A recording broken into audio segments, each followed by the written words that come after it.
დილამშვიდობის მეგობრებო, მოგესალმებით ყველას.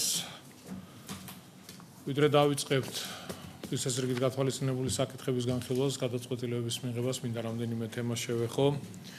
გუშინდელმა ძლიერმა ნალექმა შეგვიქმნა გარკვეული პრობლემები დედაქალაქის გარკვეულ უბნებში, კონკრეტულ ქუჩებზე, კონკრეტულ უბნებში. მე მინდა ვისარგებლო შემთხვევით პირველ რიგში მადლობა გადავუხადო ყველა იმ ადამიანს, ვინც ჩართული იყო გაწმენდით სამუშაოებში, მთელი ღამე მუშაობდა. მადლობა თბილსერვის ჯგუფს, მუნიციპალიტეტის თითოეულ თანამშრომელს, გამგეობებს.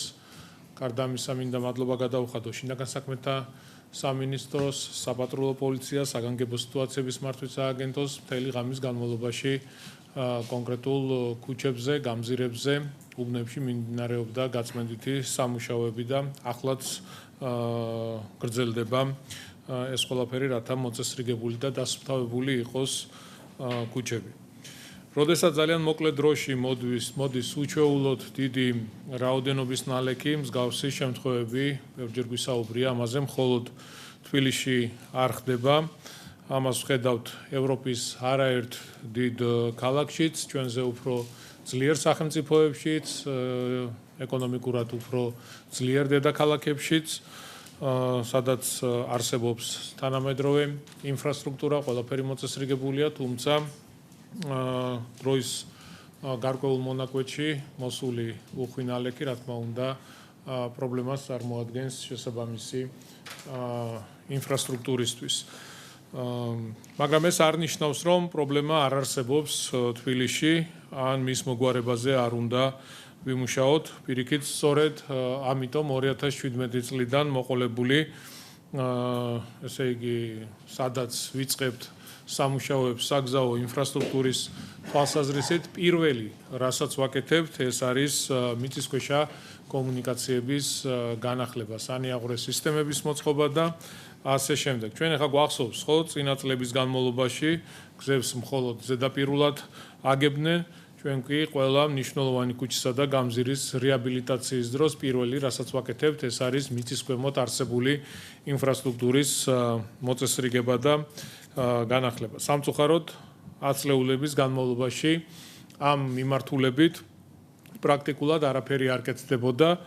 დღეს კი პრობლემების მოგვარება ჩვენ გვიწევს, რომლებიც წლების განმავლობაში დაგროვდა, თუმცა არაფერი არ არის საგანგაშო, ეტაპობრივად ყველაფერი იქნება მოწესრიგებული და ყველაფერი იქნება მოგვარებული. სამწუხაროდ, ზოგი ადამიანისთვის ყოველი ძლიერი წვიმა პოლიტიკური სპეკულაციების მიზეზია, ჩვენი ამოცანა ნამდვილად არ არის კამათი, ჩვენი ამოცანაა პრობლემების დროულად მოგვარება და ისეთი ინფრასტრუქტურის შექმნა, რომელიც ქალაქს მომავალში კიდევ უფრო მდგრადს გახდის. და რა თქმა უნდა, ჩვენ გავაგრძელებთ ჩვენს დამოკიდებულებას და ყველა იმ ქუჩაზე თუ გამზირზე, სადაც შევდივართ რეაბილიტაციით, პირველი ვაკეთებთ მიწისქვეშა კომუნიკაციების განახლებას. ძალიან ბევრი გვისაუბრია ამ ყველაფერთან დაკავშირებით და ეს დამოკიდებულება გაგრძელდება, რა თქმა უნდა, მომავალშიც.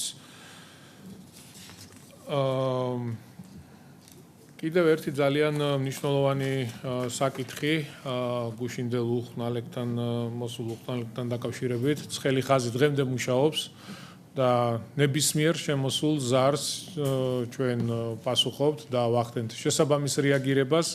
კიდევ ერთხელ ხაზი მინდა გაუსვა იმას, რომ ყველა იმ ადამიანს დავეხმარებით, ვისაც გარკვეული პრობლემები შეუქმნა წვიმამ, იმიტომ რომ დაიტბორა სარდაფები, ეზოებს შეექმნა პრობლემები, იყო გარკვეული მომართვიანობა სხვადასხვა რაიონებში და ჩვენი კომპეტენციის და შესაძლებლობის ფარგლებში ყველას დავეხმარებით და ყველას გვერდით დაუდგებით. კიდევ ერთხელ მინდა გავიმეორო, რომ ქალაქის მართვა ნიშნავს არა იმის მტკიცებას, რომ პრობლემა არ არსებობს, არამედ იმას, რომ ყოველწლიურად უფრო მომზადებული ხდები ამ გამოწვევებს, სწორედ ამას ვაკეთებთ და ამ მიმართულებით მუშაობას კიდევ უფრო გავაძლიერებთ, რომ პრობლემები არ იყოს დედაქალაქში.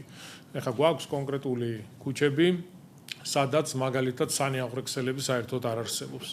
თუმცა უმეტესობა ქუჩებისა და გამზირებისა არსებული მიწისქვეშა კომუნიკაციები არის ამორტიზირებული, არის მოძველებული, აი ისეთი მდგომარეობაა, რომ მართლაც კრიტიკას ვერ უძლებს. შესაბამისად, ეტაპობრივად მივყვებით და ყველაფერს განვაახლებთ, ყველაფერს მოვაწესრიგებთ. ცხადი ერთი ხელის მოსმით ეს ყველაფერი ვერ გაკეთდება, იმიტომ ძალიან დიდ თანხებზე აქვს საუბარი, ძალიან დიდი თანხებია საჭირო, შესაბამისად მუნიციპალიტეტში არსებობს ასევე სხვა მნიშვნელოვანი საჭიროებები და პრიორიტეტები, შესაბამისად ეტაპობრივად ყველაფერი იქნება მოწესრიგებული და განახლებული.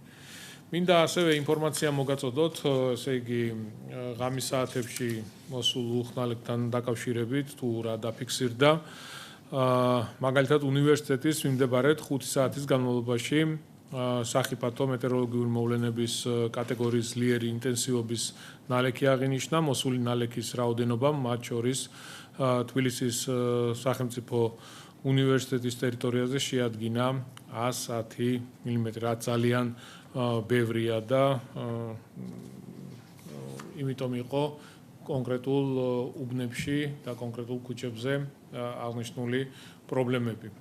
რამოდენიმე ლოკაცია იყო, სადაც ყველაზე მეტი პრობლემა გამოიკვეთა, ეს იყო თამარაშვილისა და უნივერსიტეტის ქუჩის კვეთა, ეს იყო გურამიშვილის გამზირზე არსებული პრობლემა, სადაც მოხდა წყლის შეტბორვა.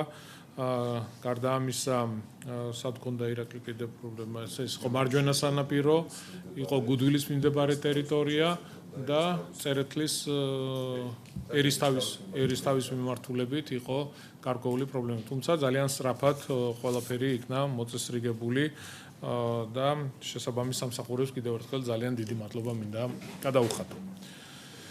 მინდა ინფორმაცია მივაწოდო თბილისის მოსახლეობას, ვიწყებთ ჩვენი ერთ-ერთი მნიშვნელოვანი წინასაარჩევნო დაპირების შესრულებას, ეს არის რუსთაველის გამზირის სრული რეაბილიტაციის პროექტი, რომელიც გარკვეული მიზეზების გამო გაიწელა. თქვენ იცით, რომ რამდენჯერმე იყო გამოცხადებული ტენდერი, თუმცა მონაწილეობა არ მიიღო კომპანიებმა და რამდენჯერმე მოხდა ჩავარდნა აღნიშნული ტენდერის, თუმცა უკვე გვყავს გამარჯვებული კომპანია, რომელიც დაიწყებს სამუშაოების განხორციელებას. რუსთაველის გამზირი არის ჩვენი დედაქალაქის სავიზიტო ბარათი, როგორც ვიზუალური, ისე ისტორიული თვალსაზრისით, რომელსაც უნახავს არაერთი სიხარული, გამარჯვება, ტკივილი თუ მწუხარება. აუცილებლად უნდა იყოს მოწესრიგებული თანამედროვე, რომ ჩვენს ქვეყანაში ჩამოსულ სტუმრებს და ადგილობრივ მოსახლეობას ჰქონდეს სიამაყის განცდა. დედაქალაქის მთავარი გამზირი, რომელიც ერთ-ერთი ყველაზე მნიშვნელოვანი და დატვირთულია, სრულად რეაბილიტირდება და თანამედროვე უსაფრთხო და კომფორტულ სივრცედ გადაიქნება. სამუშაოები 23 ივლისს დაიწყება, ხამე დავიწყებთ 12 საათზე, რა დროიდანაც რუსთაველის გამზირზე და მერაბ კოსტავას ქუჩის ნაწილზე ყველა ტიპის ავტოსატრანსპორტო მოძრაობა სრულად შეიზღუდება. სარეაბილიტაციო არეალი მოიცავს თამარ ჭოველიძის ქუჩიდან თავისუფლების მოედნამდე არსებულ ტერიტორიას, სულ 2 კილომეტრამდე გზის სავალ ნაწილს. პროექტის პირველ ეტაპზე განხორციელდება მიწისქვემოთ არსებული კომუნიკაციების განახლება, მთლიანად ახალი პროექტი გაკეთდება და მოწესრიგებული იქნება ეს ყველაფერი, შეიცვლება წყალმომარაგების, წყალარინების, სანიაღვრე და გაზომარაგების ცენტრალური სისტემები, ასევე საჰაერო სადენები განთავსდება მიწისქვეშა საკაბელო არხებში, დამონტაჟდება მიწისქვეშა ნარჩენშემკრები ურნებით. ამასთანავე მოეწყობა თანამედროვე საგზაო ინფრასტრუქტურა, განახლდება გზის სავალი ნაწილი, ტროტუარი, დაიგება ასფალტის საფარი, სრულად შეიცვლება გარე განათების ქსელი, დამონტაჟდება ახალი განათების ბოძები, თავისი LED სისტემებით. პროექტის მნიშვნელოვანი ნაწილი გამწვანების კომპონენტსაც მოიცავს, განახლდება არსებული მწვანე სივრცეები, დაირღვება ახალი ხელმცენარეები, რაც რუსთაველის გამზირს კიდევ უფრო მიმზიდვას და ეკოლოგიურად გაუმჯობესებულ გარემოდ აქცევს. განსაკუთრებული ყურადღება დაეთმობა ფეხით მოსიარულეთა უსაფრთხოებასა და კომფორტს, მოეწყობა მიწის ზედა ქვეითთა გადასასვლელები, დამონტაჟდება საგზაო ნიშნები, დაიხაზება ჰორიზონტალური მონიშნები, გამზირის ინფრასტრუქტურას სრულად ადაპტირებული იქნება შეზღუდული შესაძლებლობების მქონე პირებისთვის სამუშაოები, რომლებსაც თბილისის მერიის ინფრასტრუქტურის განვითარების საქალაქო სამსახური განახორციელებს ნოემბრის ბოლოს უნდა იყოს დასრულებული. ჩვენ ესე იგი დღე და ღამის განმავლობაში ჩვენი შესაბამისი სამსახურები, ჩვენი თანამშრომლები გაუწევენ პროექტის განხორციელებას, ზედამხედველობას, რომ დროულად დავამთავროთ სამუშაოები. პირველი, როგორც გითხარით, დავიწყებთ მიწისქვემოთ არსებული კომუნიკაციების განახლებას, ახალი პროექტის განხორციელებას და შემდეგ უკვე საგზაო ინფრასტრუქტურის მოწყობას. როგორც გითხარით, ოთხშაბათს ვიწყებთ სამუშაოებს. მინდა ასევე მოგაწოდოთ ინფორმაცია დიდუბის რაიონის გამგეობამ დიღმის მასივის მესამე კვარტლის ნომერ მე-6-ე A, B, G და B კორპუსების მიმდებარედ დავიწყეთ ტერიტორიის სრული განახლება, რეაბილიტაცია, პროექტის ფარგლებში განხორციელდა მოძველებული ინფრასტრუქტურის დემონტაჟი, მოეწყო საფეხმავლო ბილიკები, საბავშვო და სპორტული ზონები, ასევე დამონტაჟდა თანამედროვე გარეგანათების სისტემა, საპარკო ინვენტარი, სკამები, ურნები, გარდა ამისა ჩატარდა გამწვანების ფართომასშტაბიანი სამუშაოები, მოეწყო ტროტუარი, საპარკინგე სივრცეები ასევე. მე მინდა მადლობა გადაუხადო დიდუბის რაიონის გამგეობას განხორციელებული პროექტისთვის.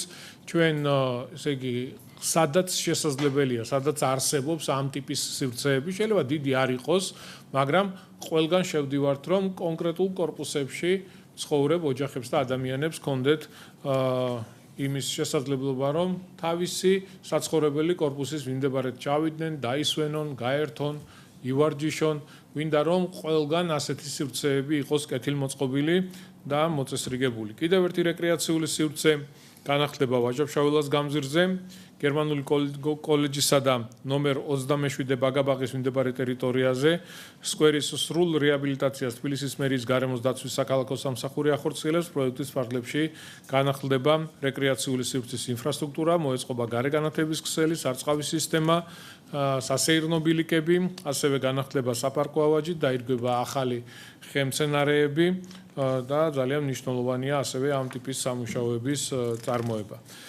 ჩვენ გავაგრძელებთ მთელი ქალაქის მასშტაბით ამ ტიპის პროექტების განხორციელებას. ძალიან მნიშვნელოვანია მწვანე არეალების არსებობა, პარკები, სკვერები, როგორც მუნიციპალიტეტის საქალაქო სამსახური, ასევე გამგეობები ყველა რაიონში ახორციელებს ამ ტიპის პროექტებს. ჩვენს ქალაქს ძალიან ჭირდება მწვანე სივრცეები, გამწვანებული არეალები და მომავალშიც განსაკუთრებული ყურადღება დაეთმობა აღნიშნულ მიმართულებას. ჩვენი ქალაქი იქნება აუცილებლად კიდევ უფრო მწვანე, იქნება აუცილებლად კიდევ უფრო მოწესრიგებული, გამართული ინფრასტრუქტურით, გამართული საზოგადოებრივი ტრანსპორტით, პარკებით, არეალებით, სადაც ადამიანებს ექნებათ იმის საშუალება, რომ დაისვენონ, გაერთონ, ივარჯიშონ და სასიამოვნო დრო გაატარონ.